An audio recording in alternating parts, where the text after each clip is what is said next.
Hi, everyone. Thanks for joining us today. I'm Marche, the Webinar Director at Advice Chaser. Before we introduce our guest and get started, I do need to do a little bit of legal housekeeping. Advice Chaser, the host of this webinar, is not a registered investment advisor. We cannot and do not give financial advice. Today's presentation is for educational purposes only and cannot be considered advice for any person's individual situation. Advice Chaser regularly hosts informative webinars such as this one, featuring a variety of knowledgeable professionals, many of whom are licensed advisors. Any opinions, ideas, jokes, or principles expressed by presenters are their own and however true, funny, or interesting are not endorsed by Advice Chaser. Please do not act on the information you hear today without consulting a qualified financial professional. We're thrilled to bring you this educational presentation. Attendees are muted, but we encourage you to ask questions using the chat box. And Kate, if you can just go ahead and advance to the next slide there. The presenters will answer questions as we have time, but of course, if we don't get to that, please leave your phone number in there as well, and we will make sure someone reaches out to you if we're not able to get to your question during this event. We want this experience to be as educational as possible, so please don't hesitate to ask for clarification or expansion of the material. Well, I'd love to introduce you to today's presenter. Kate Hamas is the owner of Storybook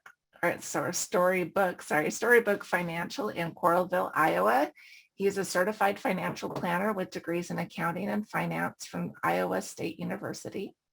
Leading up to founding Storybook Financial, Kate gained great experience working on financial plans with pre-retirees and successful business owners, but his practice is focused on Generation X, Y, and millennials.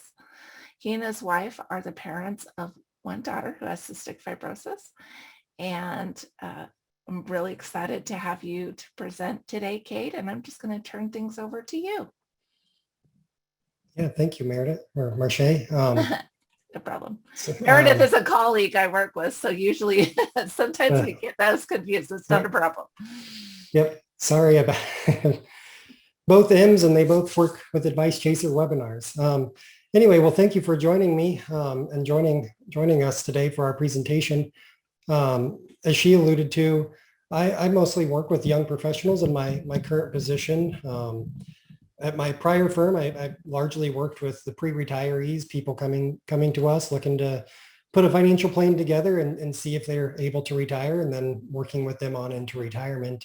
A huge piece I saw that was kind of missing there is, the industry is really targeted towards how much money the central advisor can manage for the client. So what I noticed is that meant we were mostly working with people a lot closer to retirement, because those people have essentially assets. And so myself and many other advisors started trying to figure out, how do we work with the young professionals that actually truly need the help versus the people that already have the assets saved and are ready for retirement. So that's been my huge focus, is trying to get in front of the young professional group and help them. And so that's mostly who I work with, are the upper 20s and mid 30s and the young families, and it's been pretty good so far. And I just want to interject here, if I can, Kate, that this is going to be a series of webinars. Our next one will be on understanding debt. But this first one about understanding retirement, it's the first in our series, and we look forward to having you back for more educational events. Okay, go ahead, Kate. Yeah, fantastic. Yeah, so this particular webinar is all about understanding retirement and from the mindset of the young professional, because from our standpoint, I consider myself a young professional as well. From our standpoint, retirement is 20, 30 years off. It's a long ways away. So it's a little bit different in how we think about it than somebody that's getting close and they're getting antsy because it's here. And so I just wanted to make that kind of distinction as we go through this. That is the mindset that we're using. Very common question that I ask all of my clients is is when do you think you'll retire? And I jokingly say, please don't say 65. That is by far the most common response I get. And I believe it stems from the fact that Social Security used to be 65, Medicare is still 65. But I share this graph here because the government has a lot of various ages that kind of pertain to retirement. When it comes to your IRAs, 401ks, you cannot take from those penalty-free prior to being 59 and a half. And so that's kind of the first age that the government really says maybe you can retire at. It doesn't mean you can't retire earlier. There's many solutions for being able to retire before that if you have the ability to do so. But 59 and a half is kind of that first date they give. Earliest you can have reduced benefits for Social Security is actually 62. Medicare is still 65. Full age retirement for most young professionals today, this number has been going up and increasing, is kind of paused there at 67. That does not mean that as we continue to get older and the population continues to live longer, that they won't increase it. Very likely that Social Security could get bumped up even more prior to us getting there. Max benefits for Social Security at the moment has been age 70. So what that kind of means is when you start getting a Social Security statement in the mail, usually they estimate your full retirement age Social Security. If you want to take it sooner, it means you're going to get less than that stated amount. If you want to wait until you're 70, if you want to work a little bit longer, try to maximize that benefit. Generally, they give you about an 8% guaranteed return on your benefits by waiting. And the last number there is required minimum distributions. Your traditional 401k and your traditional IRAs, generally that means they weren't taxed when you put the money into those accounts. And so at some point, the government decided, you know what, we want our money. So they force you to start taking distributions from those accounts when you turn 72. That number used to be 70 and a half, but they recently pushed it up a little bit. So the whole point of this graph is to say, there's a lot of various ages you can retire. Don't let the government tell you when you should retire. I get it a lot. People come to me and they say, you know what, we think 65, but they really have no idea. It's again, 30 years off. What I can tell you, what I have repeatedly seen with the crowds getting close to retirement, they might have thought they were going to retire at 65, but all of a sudden they're 62 and they want to see if they can retire today. So whenever you think you want to retire, you're probably going to want to retire sooner than you expected. And so what I do with my clients is we build that right into the plan. It's more conservative to try to retire younger because that means you have longer to try to make your accounts last. You have more years where you have to make it last and less years where you're working. And so whenever you think that number is, probably reduce it a few years and try to be conservative with it. Resources by stage in life. Clients often come to a financial professional, a CFP like myself, and they're very much focused on money, the money resource. How do we get more money? How do I save more money so I have more in retirement? I'm also a registered life planner. I try to look at things from a little bit different lens than a standard financial planner. I want to know what all your goals and dreams are, not just how you want to use your money from that standpoint, because there are different resources available. Money may or may not help with them. When you are young, going to school, chances are you have a lot of energy, you have a lot of time on your hands, you just don't have money. You're not working, we're spending money, we're probably taking out student loans. So money is kind of the resource that's missing. We enter those work years, the young professionals, which are the people that I really work with. You know, we still have that energy. We still ready to go have fun and do all these fun things. And now all of a sudden we have money, but we don't have time. And so it's very common for parents, you know, that's the one resource that they would like to have more of is time. Could we cut back? Could we spend a little bit less money and have more time with our family, with our children to go and do the fun things? And the last piece here is retirement, where we have both time and money, but we might not have energy. And the main part I want to say about that is I've seen these clients that come to me and you ask them on the previous slide, what age do you want to retire? And they might tell me, I want to retire when I'm 45. They are of the mindset that we are going to work tirelessly hard, 2 jobs, save every last bit that we can, and we are going to retire, and we are going to go travel and do all these fun things. The one cautionary note I want to give to that is we don't know what tomorrow will always bring. If that's your goal, is to, I joked with Marche that, if you want to live and tighten your belt buckle today and someday try to live like the Kardashians, we can do our best to try to make that happen. But what happens if something happens and then that dream can't come true? What happens if you're working 2 jobs and you're planning for that wonderful life with your family, with your wife, with your child? Many couple of years from now, you're working extra hard and your wife has come to you more than once and said, I understand what you're trying to do for us, but I want to spend time with you now, and you're never here. You're always working. We don't get to see you. And it causes these big fights. But what happens in that scenario where the wife passes away and now all of a sudden you live this life of regret because you had planned on living this awesome life with your wife and your child as soon as you had enough, but you hadn't gotten there and she passed away. And now you get to see that it's quite a bit different of a scenario. So that's why I encourage you not to put everything off. Let's live some of the life goals now versus saving it all for later. So anyway, my big thing here is very common, and I'll talk about it a little bit on this next slide, are what are your life goals? Probably the most common life goal that I get from clients is we want to travel. We want to see the world. The world's a big place. If you're planning to wait until retirement, you've probably got 10 years before you start really running out of energy where you can try to see everything possible. I think the much better solution for things like travel is to budget it in today. Make sure we're taking care of retirement. As I said, clients coming to me, the young professionals, retirement is 20, 30 years off. We haven't really thought about it a whole too lot, but we have thought about some of the goals on this here page.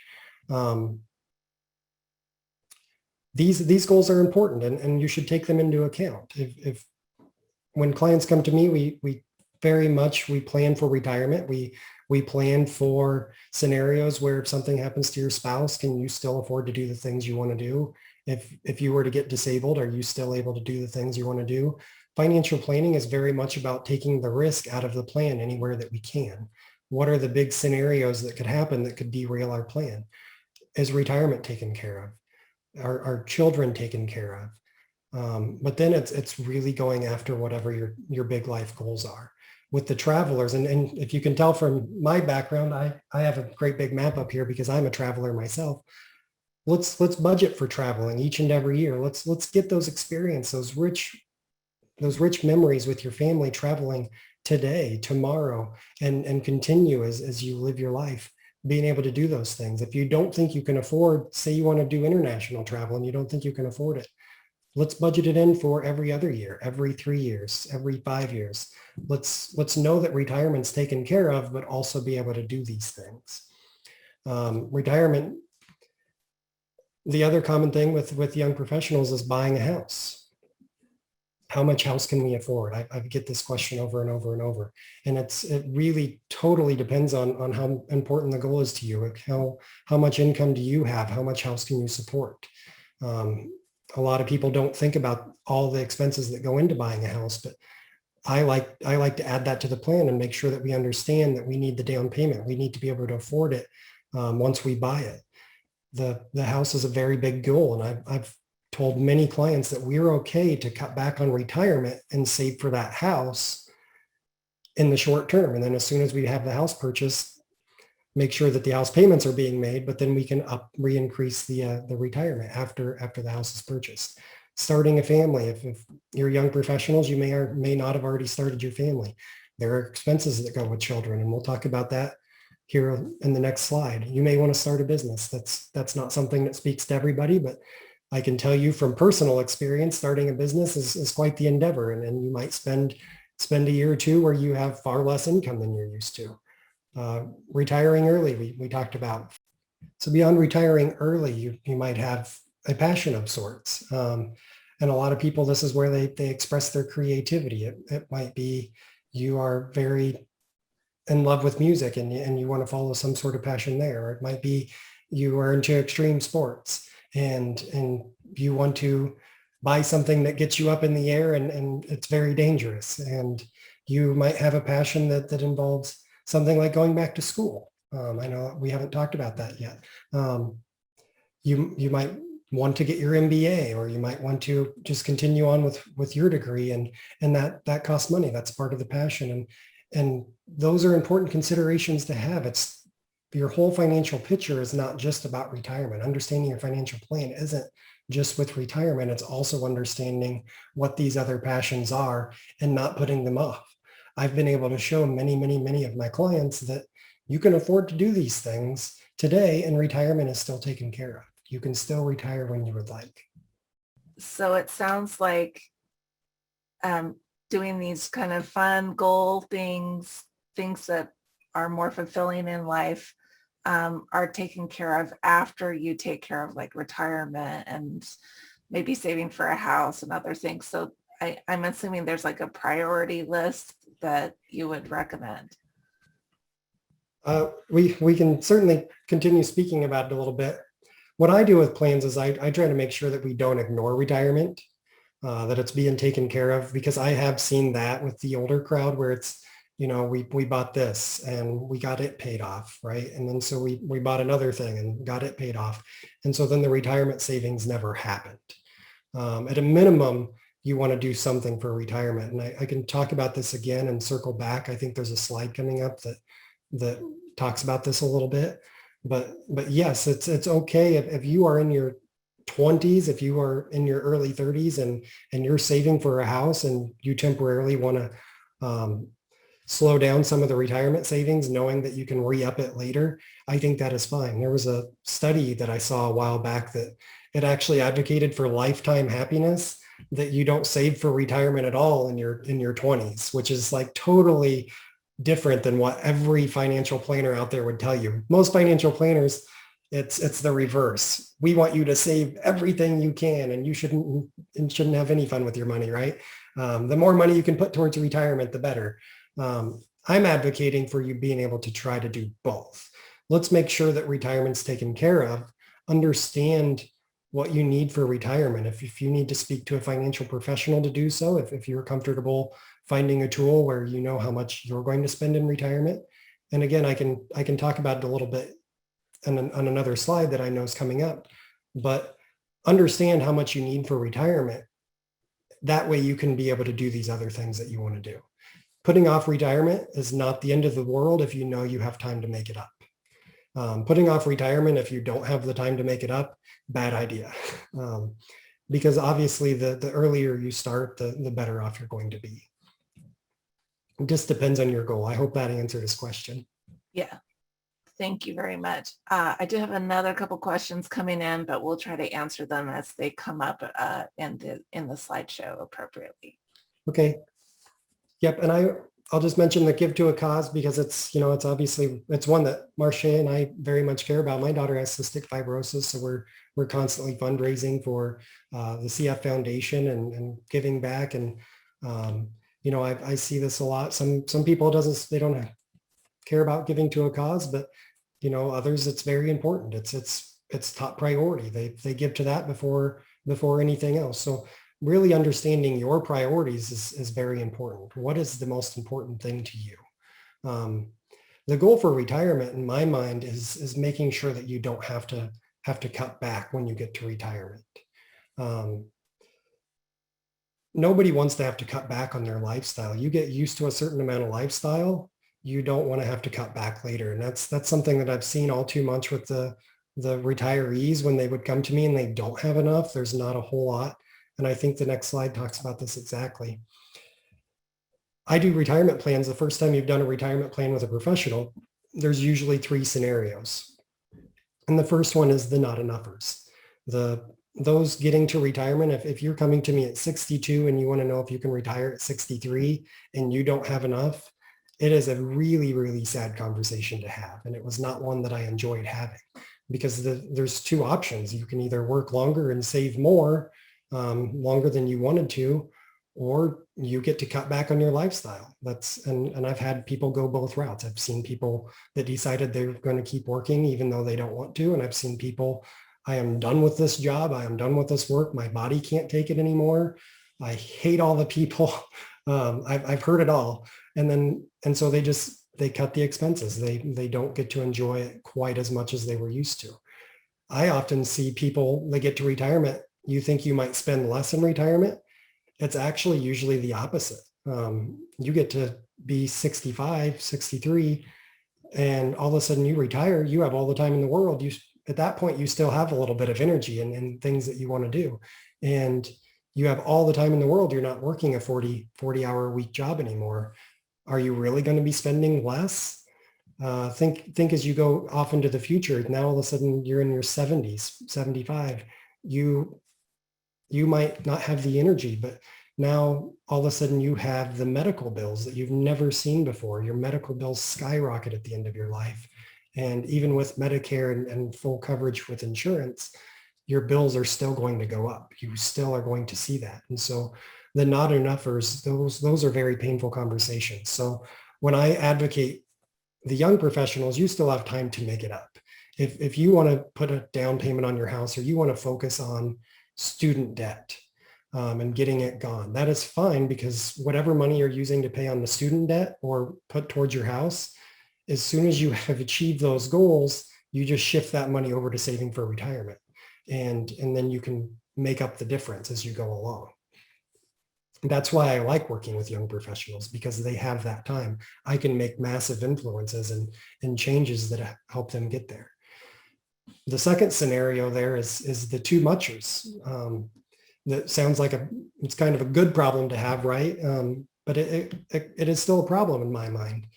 The older crowds, I've very much seen it quite a bit, where they could be spending $500,000 a year. I've seen this with the people that have started their own businesses, and they've just had massive success with my prior firm, and they could be spending a lot of money, and they're still spending the money that basically they had when they were in their 20s, because they don't need it. They don't feel like they need to spend it. And I always often tell them, you might not need to spend it, and that's great, but understand where your money is going to go when you die. If you have children and you want to leave it all to your children, you might be able to educate your kids on, hey, don't spend this money. Like, make sure you live your life how you want, but don't spend too much. But eventually somebody along your lineage, they're going to spend your money. And chances are it's going to be the person that deserves it the least, right? This might be your great grandchild who absolutely doesn't deserve it at all. And all of a sudden they spend everything that you worked very hard for generations to build. So what I advocate for is, try to live your life, try to enjoy it. I get it all the time from parents, they would love to travel. They have the money to travel. They have adult children that would love to travel with them, but they don't have the money to be able to do so. And so it's like trying to get them convinced that if you're planning to pass the money to your kids anyway, what's the harm in just paying for their trip now? Take them with you. And it's like, the light bulb goes off. And you're like, you know what? You're right. Like, why don't we take them on the trip with us? And then all of a sudden now they get to enjoy their money a little bit more. With the young professionals, I've also seen this. It's not that they have too much, but maybe we're saving too much. The people that come to me often are the really responsible individuals. And so they're putting away 25, 30% of their income, which is, I know some people, that might sound like crazy numbers. And it's really amazing numbers that they're putting away. They're not spending anything. They're saving it all.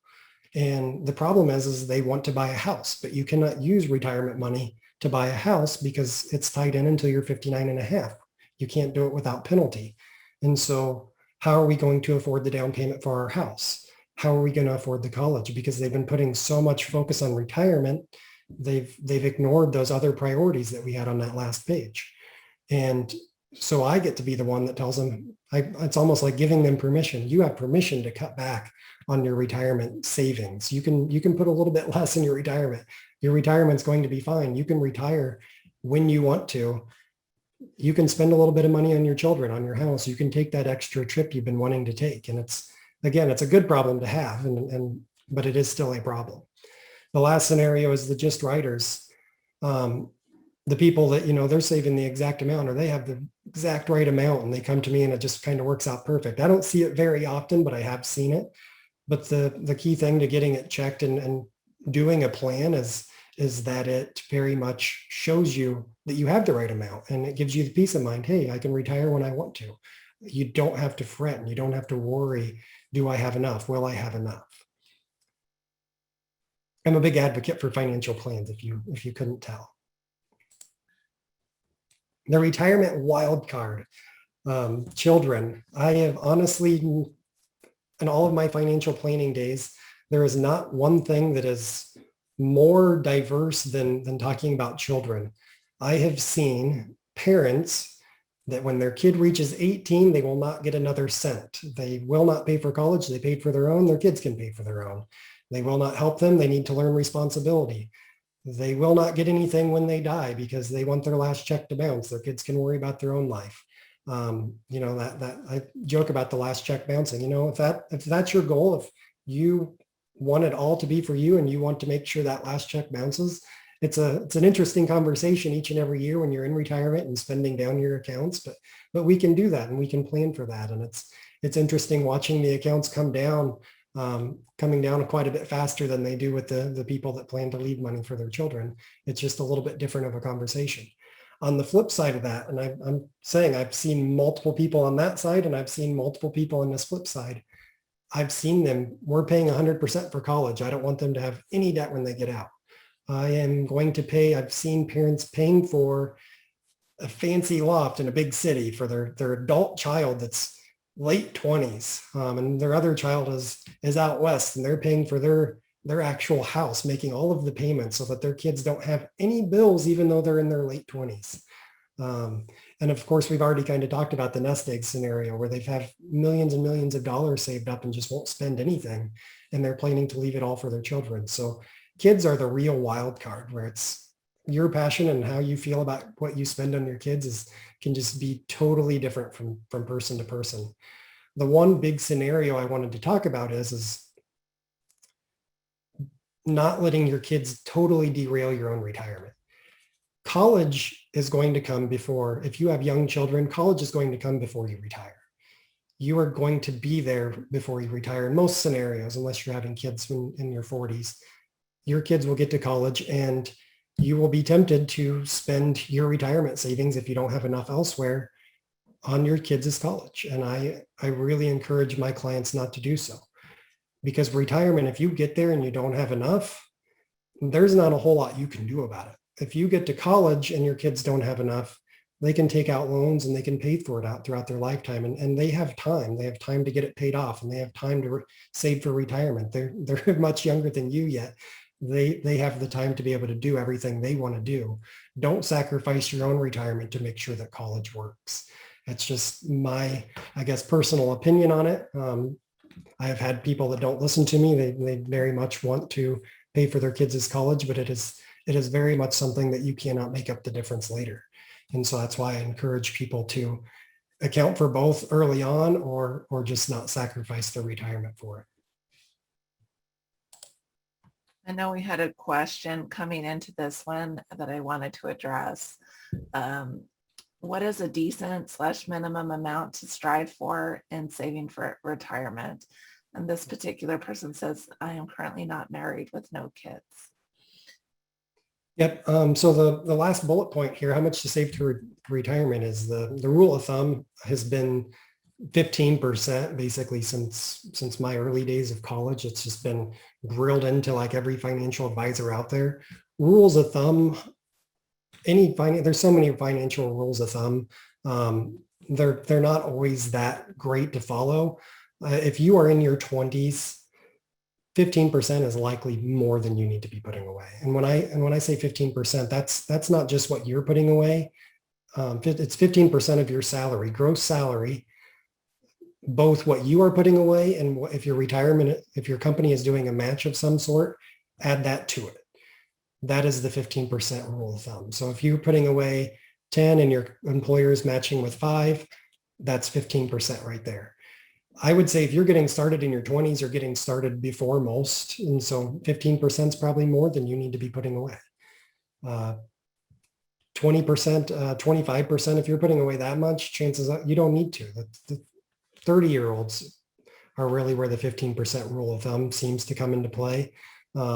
If you're in your 40s and you've never saved a dime, you probably need to save 20, 25%. If you've waited that long and you've not saved anything for retirement, you're going to have to put a little bit more away because you don't have the luxury of time and the investment returns the way that the 20-year-olds do.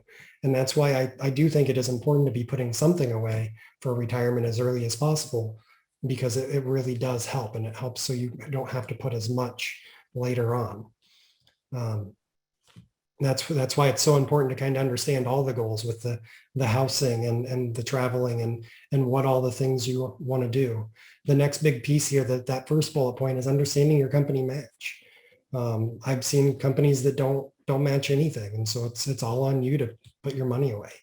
50% match is very common. So what that means is my company that I worked at for many years, I put in 4%, they would match 50% of 4. So that meant basically they would put in 2% if I put in 4. So that got me up to 6. So if I need to put away 15, I've got to put away another 9% to get there, right? I've seen companies that do 100% match. It's not uncommon. I've seen it very frequently. They put in 6, the company puts in 6 as well, and you're at 12. I have seen, my wife actually works for the local university, and she puts in 5, they match with 10, which is a 200% return in year 1. It's free money basically. And if you're not at least getting your match, you're kind of throwing that money away. And so I encourage you to at least get your match. Even if you're saving for a house, I would encourage you to at least get your match, whatever your company's willing to do, because that's money you're not going to get otherwise. The only scenario where I wouldn't do it, or where you don't need to do it, is if you know you're going to leave that employer and they have a vesting schedule. Vesting means some companies, they don't vest your money right away. So if they put in, say they put in $100 each paycheck, if they have a vesting schedule and you leave in the first year and you're not vested at all, they're going to keep all of that money that they matched. You won't get it. So until you're 100% matched, they have the ability to claw some of that back. They do that to try to keep people working for them for up to 5-6 years. Is usually 6 years is kind of the cutoff for the max that a vesting schedule would go. But how much do you need to save for retirement? This rule of thumb, that 15, 20%, it very much depends on how early you start. It depends on other things that you have going on. Generally, they're accounting for Social Security with this. So we're having the idea that you will have Social Security. What it's not accounting for this day and age is if you have some sort of pension plan. If you have a pension plan, it's going to be a little bit different of a figure to come up with, because that's not a savings account. You're going to have guaranteed income someday. It works a lot like Social Security. It's just through your company.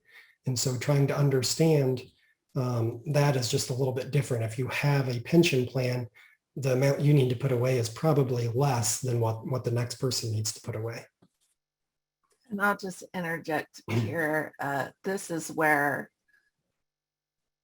general advice, and we do recommend definitely working with a financial advisor where you can game everything out and go ahead and do scenarios. And I know that for most people and this is me and my colleagues, you're not necessarily going to stay at the same job for a long time like it used to be. So I know we're going to have a couple questions probably about the different savings vehicles for retirement, if we can talk about that too in the future. Yep, and I believe I briefly address it on one of the next slides. Okay, good. I wasn't sure if it was coming up or not, but we did have a question about that. Yep. I'll make sure I touch on that. So how much to save? I think this kind of rehashes some of the things I've already said, but have you already started saving? What are your other goals? Do you have other things going on? Student loans and other debt. And I know we're going to address this in the next webinar is very much the student loan question. Young professionals coming to me, I would say almost all of them are coming to me with student loans. And do we worry about paying down the student loans, or do we worry about paying for retirement and putting money towards retirement? When it comes to debt, there's some different things to think about there. The company match is something important to keep in mind. If you're getting that money, that's probably better than what your debt is costing you. Your debt, if you have credit card debt and you're paying 20%, if you're not doing the minimum payment and you're getting charged 20% interest all day long, I would much rather that you put towards your credit card than you worry about saving for retirement, because it's so important to make that go away, or you can get buried in a hurry. Student loans, the most common, I think, student loan is usually comes in around that 6.8%, almost 7% interest rate. And that's actually not a very good interest rate. It's because it's kind of an unsecured loan.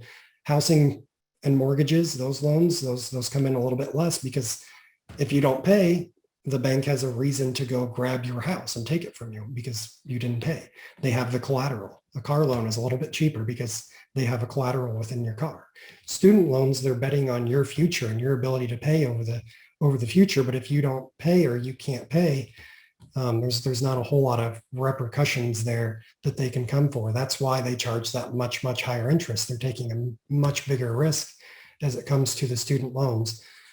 Student loans, again, we'll talk about it more in the next webinar. There's a lot of different things going on with student loans and rules, and there's always the potential with the way politics are today that there could be loan forgiveness that we just don't see coming. So it's trying to weigh in all the different factors of student loans and things going on. We may or may not tell you to pay on those right away. Again, it's that interest rate is pretty high, though, that it's really difficult to get that much in your retirement savings vehicle. Just the way the markets have worked, interest rates have come down, which have caused bonds to pay out less, and bonds are going to be facing a mountain the other direction. As bonds increase their pay, that means the prices are going to go down. And I know it's a lot more complex than it needed to be, but it's just going to cause a challenge for the bond side of things. The other thing it has meant is because bonds aren't paying and you can't get something in a savings account and cash accounts, people have just dumped money into the stock market. And so the stock markets, according to most people that evaluate stocks, markets are very highly valued, which means they're not paying as much as they should for how much it's costing you to get in. And so that's going to cause an issue for stocks eventually. So will stocks and bonds pay the same that they have paid over their history? It's tough to say. Definitely over the next 10 years, I think they're facing a challenge. So if you can guarantee 6.8% return by paying off your student loan, that's not a bad plan. Again, if it's credit card and it's 20-some% all day long, you're not going to get that each and every year in the stock market. So I highly recommend taking care of that and making it go away. The last piece there is the tax planning considerations when you're talking about how much to save. What tax bracket are you in? How high are you getting in the tax brackets? It's one thing to worry about saving for retirement and the type of rate of return you'll get there and trying to pay off debt and how much the debt's costing you. But there's another kind of piece to that, and that's the tax planning, the tax considerations. I've seen it in scenarios where we might have extra income in a given year, and it's just pushing us up in a tax bracket. And so that's something that we might encourage you to do more inside your traditional 401k or your traditional IRA to kind of bring your tax bracket back down for that year.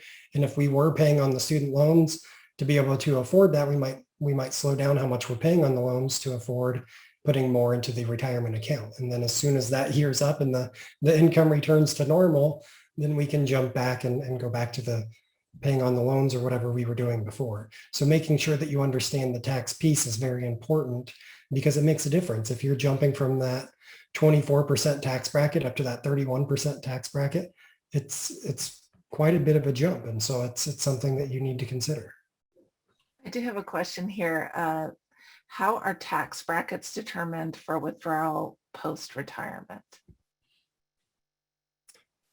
I'm not 100% sure I I understand. think if they want to clarify their question, I'm going to try to see what they mean here. But so, for example, you're retired. What tax bracket are you taxed at? Is that based on previous income or current income?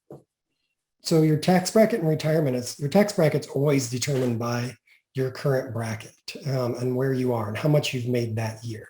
And so in retirement, usually the piece that really kicks in and causes you the taxes are when you start pulling money from a traditional 401k or a traditional IRA. And I talk about it a little bit on the next slide. And I know somebody's kind of already asked about the different vehicles for retirement. Traditional money, that is, you get a tax deduction up front. So if you put your money into a traditional 401k, your employer is taking that out of your income right from your paycheck, and you're not paying tax on that money. It's going to grow tax deferred while you have it in your 401k. But when you reach retirement and you start pulling money out of that account, you start paying tax on it then.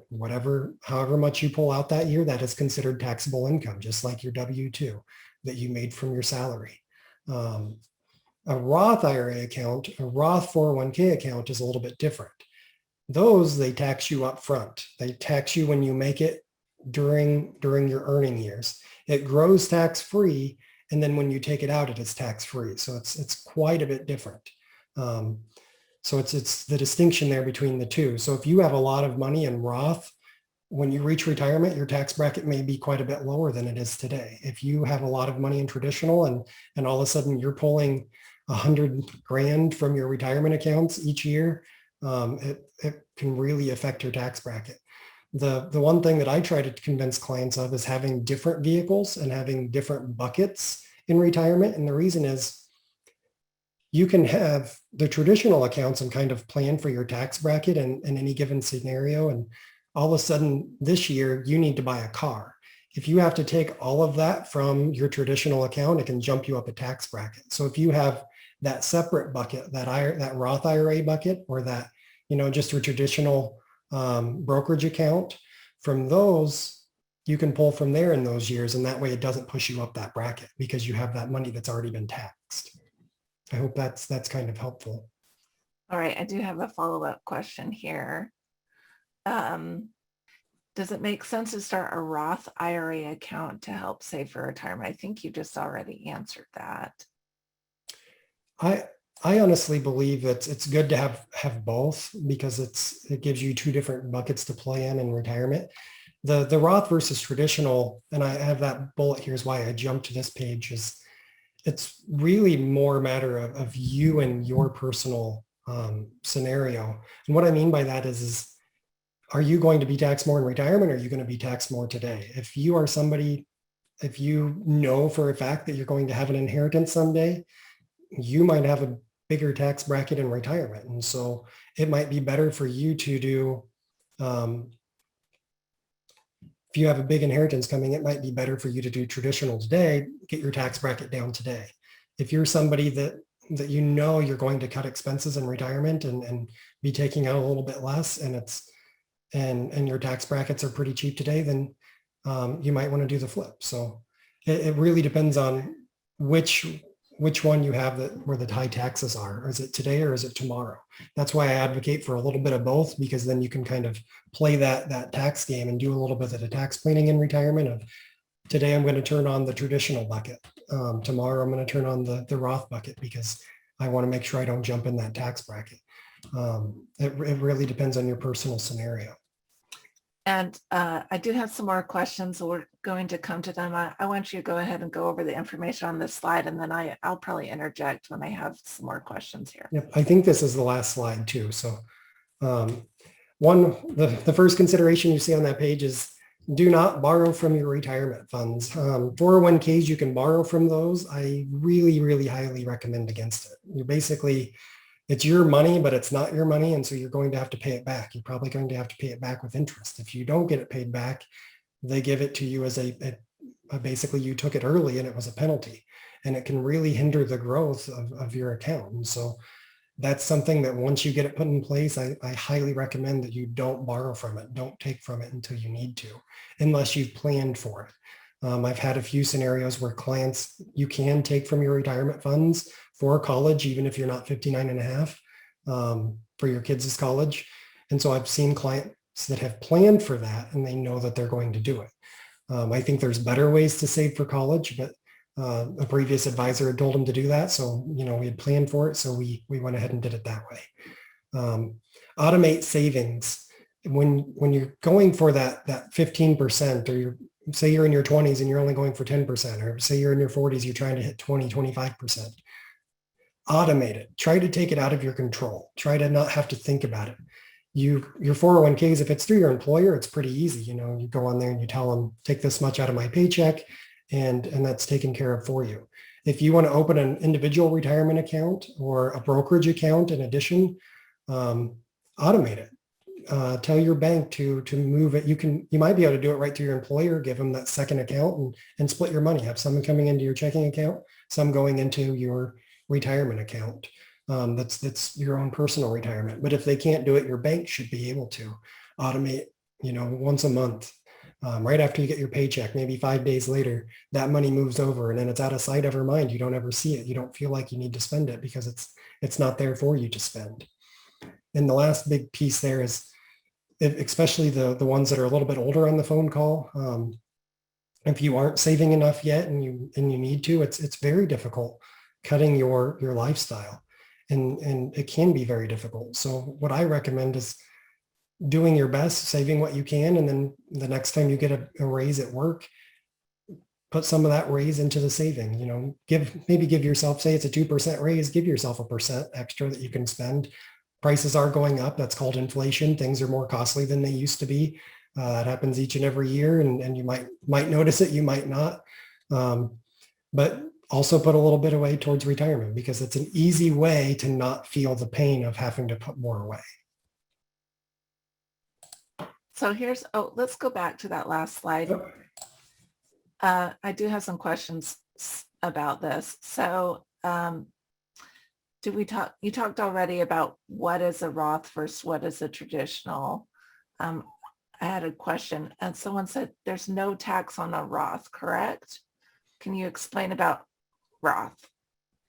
Yep. So Roth just means that it was taxed when you earned the money. So if you made 100,000 this year and you decided to put 6,000 into your Roth IRA, which I believe is the current limit, that money it's taxed because you made it an income, right?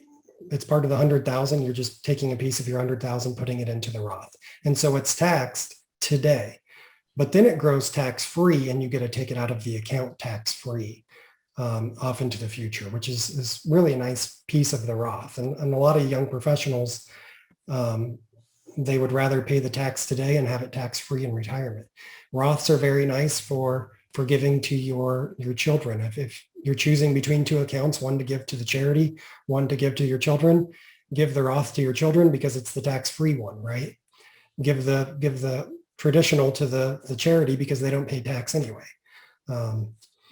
Traditional, like I said, the flip side, the traditional, you're going to get a deduction today. So your 100,000, if you put 6,000 into a traditional account, you're only going to get taxed on 94,000, not the full 100. And so that's the difference. So traditional means that you don't pay the tax now, but you do pay it when you pull it out at retirement. Yeah. And then a follow-up question, how is a Roth 401k different from a Roth IRA? Okay, so a 401k and IRAs, they're both retirement vehicles, and you can generally invest them in stocks and bonds and other things. It's just a matter of who it is and how many options you have. And there's a few slightly different rules. Your 401k is going to be through your work. You're going to be able to put a lot more into a 401k than you are an IRA. IRAs are something that you can do in addition to the 401k, depending on how much you make. There are income limitations to both a traditional IRA and a Roth IRA. The limitations are there because if you're making 400-some thousand and you already are putting away everything with your 401k, there's a lot that you can put away there. Your IRAs I believe, and I'm sorry if I say this wrong, I think it's a 6,000. It used to be 5,500 a year you could put into your IRAs. But it's just a little bit different. So your 401k, your employer has worked with whoever's managing it, and they have come up with options for you. It might be Vanguard funds, it might be iShares funds, it might be whatever it is. They've selected options for you to invest, and you can put quite a bit of money there. There can be such things as a Roth 401k, just like there is a Roth IRA, and all that means is the money you put in, it's going to be taxed today, and it's not going to be taxed when you take it out, the same as it is with a Roth IRA. You can just put a lot more into your employer account. I do want to say that if you do a Roth 401k, your money will be Roth, but the employer match is always going to be traditional. I know that's kind of a weird thing, but even if you put in the Roth money, your employer is going to put it in with traditional, their match. I do have another question here. Assuming the 401k and the 403b savings plan transfer to a normal IRA account after you leave a company, can they all combine into the same account? Generally, yes. It's something that's kind of a personal decision. If you leave one employer, what do you do with that money? Generally, you can leave it with your prior employer. You still have your login. Because it's not technically with your employer. That is your money. It's held at a third party, usually Fidelity or a Schwab or a TD Ameritrade, wherever it is. That money is your money, and you can log in and access it, except for, like I said, the vesting schedule earlier. So when you move on, you can leave it there. You can roll it into your new companies. If you have a 401k, that should roll right into a 403b. The difference is generally 401ks are for-profit companies. 403bs are generally if you're working for a nonprofit, like a hospital or somewhere. Those are where you'll see a 403b. They're very similar. They do have a few minute differences that I don't need to get into. The differences aren't super important for this conversation.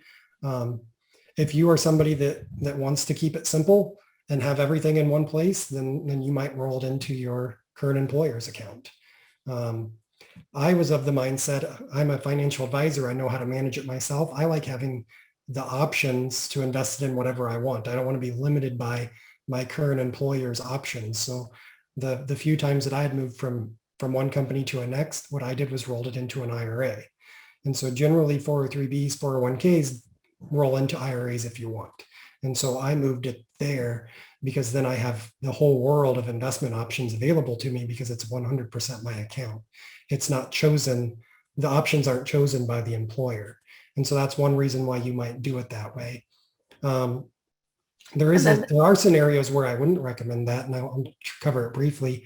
I talked about the income limitations on the Roth accounts and the IRAs being able to put in. You might make too much. There's a strategy that's well known, well documented, called the backdoor Roth, where you put in a non-deductible IRA contribution. A year later, you move it, convert it to the Roth. It is something that's allowed to do.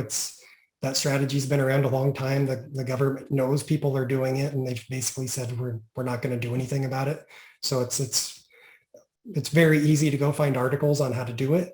But something to caution: if you move your 401k money to your account, they're going to take it all into effect when you convert it, when you go to pay the taxes, because you have to pay the taxes on it when you convert it, because Roths are taxed up front. And so that's just part of the game. And they said, how can I maximize the decentralized lumps of savings? I think that we already addressed some of that. That would be like specific to their situation. I might need a couple more details. I'm not sure I'm following. All right. Well, I'll leave it to that commenter to answer or to add a couple more details. Okay, here's another question. And I know we're likely not going to be able to get to everyone's question, but I'll try to hit the most salient ones. So is it okay if I pay small amounts towards a Roth IRA, or does one have to pay it fully annually? Will I be, okay, so that's one question. Then we have a follow-up. So yep. Yeah, you can put in as minimal amount into your IRAs as you want. You don't have to put in the exact amount that you're allowed to do. That's just kind of the limit of what you're allowed to do. So if you have $1,000 that you can put into an IRA, put in $1,000. If you have $100 a month, put in $100 a month. The one thing to be leery of is wherever you're investing it, if they have transaction costs, you might want to try to save it in a savings account until you have a bigger amount, because if they're going to ding you for a $20 transaction cost and you're only putting in $100 at a time, that's basically a 20% hit that you just took. So just be leery of that there are transaction costs with depending on where you're investing it and who you're investing it with. All right. I think that answered the follow-up question about, will I be penalized tax-wise if I pay less than the max amount? The answer is no, just the transaction costs. It's like a Schwab and some of those places, they've all started kind of moving towards making things cheaper and cheaper. Stocks, a lot of places you can trade for free now. Mutual funds are ones that still can get hit with that transaction cost depending on where you're investing it and what you're investing in. And so it's just being aware. You don't want it to take a bigger hit than possible. So it might be better to save it in a savings account until Christmas time, and then at Christmas time, then you put it into the IRA. And IRAs are interesting because you can actually make the contribution up until tax day for the prior year. If you do that, make sure you let your accountant know, whoever's preparing your taxes, because otherwise they'll prepare your taxes and not account for it. So make sure that you're accounting for that with your tax person. But that's one thing that they let you kind of do with your taxes after the end of the year, that you can still make a contribution for the prior year. Are you double taxed if you transfer from a 401k to a Roth, or are transfers to other retirement accounts, just as a Roth IRA, not considered withdrawals from the 401k? You're definitely not double taxed. So if you're taking from your 401k, if it's traditional 401k money and you're going to say, let's convert it to a traditional IRA, you're not going to be taxed for that. There are rules that you want to follow. I think you might only have 30 days. It depends on how you do it, but you want to make sure that it gets there. Like if they send you a check, don't wait half a year and then send it, because chances are you're going to get hit with a pretty hefty penalty because the government doesn't know you're still doing it. They give you a limited time to get it done. But as long as you get it rolled, it's called a rollover. And so you're not going to get hit with taxes for doing that. Now, if you're talking about a conversion, if you're going from traditional money to a Roth money, then that's considered a conversion. And since Roth money is taxed up front, it's going to get taxed when you make that conversion. So that's something to keep in mind. If you're probably not going to do $1 million conversion, right? Because that would just be an obscene amount of tax. The people that do conversions usually are doing it in pieces. That's very common the first couple of years of retirement.